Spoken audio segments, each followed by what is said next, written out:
Donc Christopher Potts, bonjour. Bonjour. Donc vous travaillez pour Kepler Chevreux. Vous définissez-vous comme un économiste? On me décrit souvent comme économiste. En réalité, cette étiquette décrit mal ce que je fais au quotidien. C'est intéressant comme question parce qu'on peut s'interroger sur ce besoin de coller des étiquettes du genre économiste à des travails dont la nature est très différente. Donc, premier constat, l'étiquette économiste, normalement, est plutôt valorisante. C'est très bien pour le métier, mais c'est une étiquette extrêmement imprécise, parce qu'au fond, personne ne sait très bien ce que ça recouvre. De ce point de vue, je ne l'aime pas beaucoup.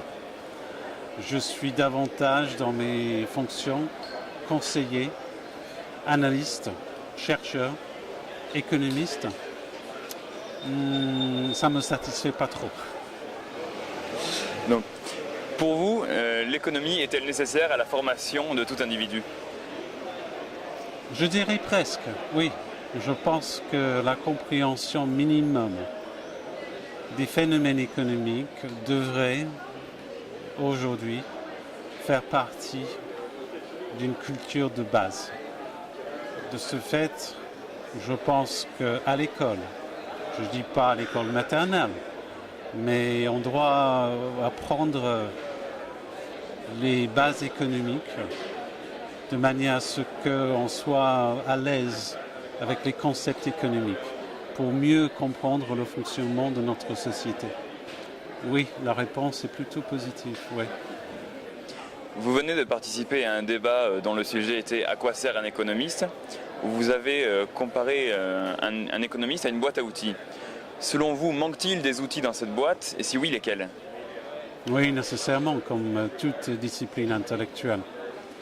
Je pense que la remarque évidente, qui n'est pas particulièrement controversée, c'est que l'économie moderne s'est développée par rapport à ce qu'on peut mesurer physiquement et statistiquement.